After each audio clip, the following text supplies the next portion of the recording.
Hello all, welcome to Mind Doctor. I am Mahalakshmi Sampson. I am a counseling psychologist and a personal excellence life coach. Have you ever felt like you're stuck in a fog, like no one can truly reach you, not even yourself? Then, if you're struggling with depression or supporting someone who is, then this video might offer a different way to see hope. Today, we are talking about leading yourself. Yes, leading yourself can guide you out of depression. And what is this about? Leading yourself means becoming an active participant in your own healing. It's about taking small, intentional steps towards your own well being, even when it feels impossible to do it. It's not about perfection, it's not about the hustle or pretending to be okay, but it is about showing up for you with compassion and structure and commitment.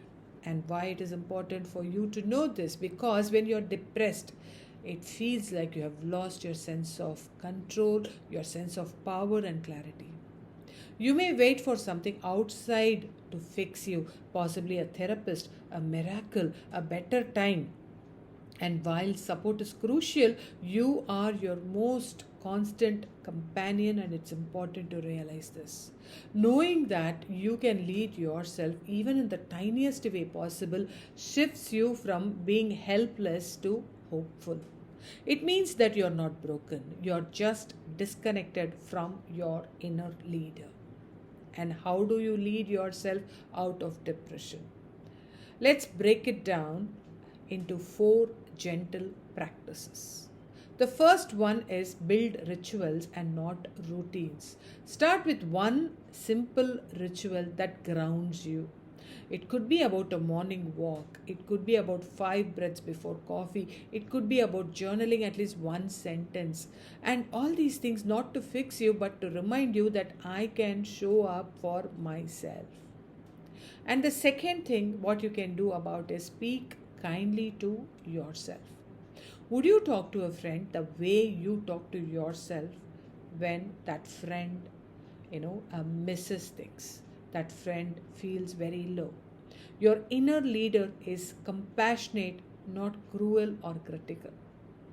Practice replacing what's wrong with me with what do I need right now.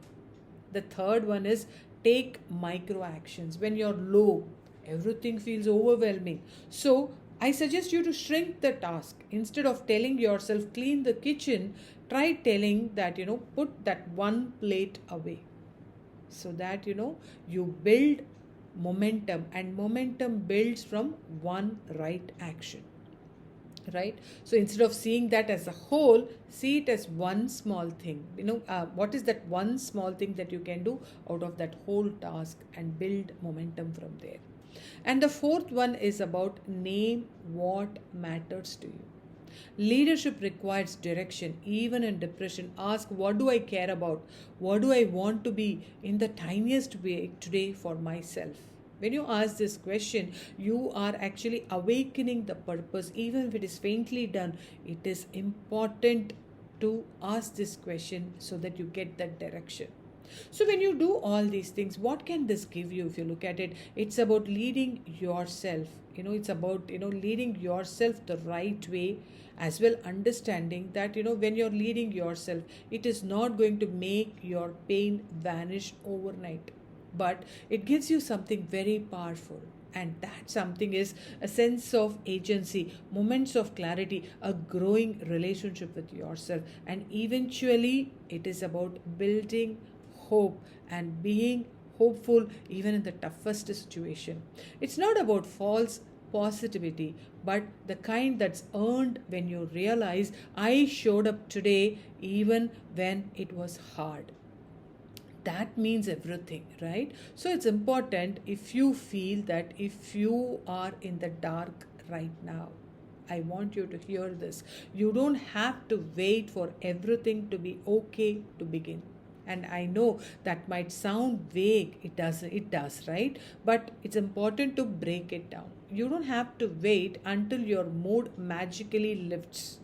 Your to do list is empty. You have explained it perfectly to your loved ones. You stop crying out of nowhere, or you finally feel like yourself again. It's not about that. Even you don't have to wait for the day where nothing hurts, nothing is messy, and everything makes sense. Because that day doesn't come first. It comes because you started it anyway. You started to show up even in the tiniest way, but that made a real impact. So you begin in the middle of it, in the fog, in the tiredness, in the I don't know how. You begin by reaching for the next small act of care. And when I say lead with love, I don't mean a grand gesture. What I mean is choosing a soft tone with yourself instead of a harsh one. Choosing to make your bed because it makes you feel slightly more in control. Choosing to eat something nourishing even if it is just a toast. Also, choosing to text a friend back not because you have energy but because connection matters and it's very important to you. These are all small choices, but they are very powerful because when you lead yourself with love, even in the smallest way, you start creating a life that feels safer to be in, that feels much, much, much safer to be in. Remember, you're not your darkness. You're not your low moments. You're not the one who's very scared about everything. But you are the one brave enough to keep showing up even when it is hard. So take one breath, one small act, one loving choice. That's leadership, that's healing, and that's you coming back to you.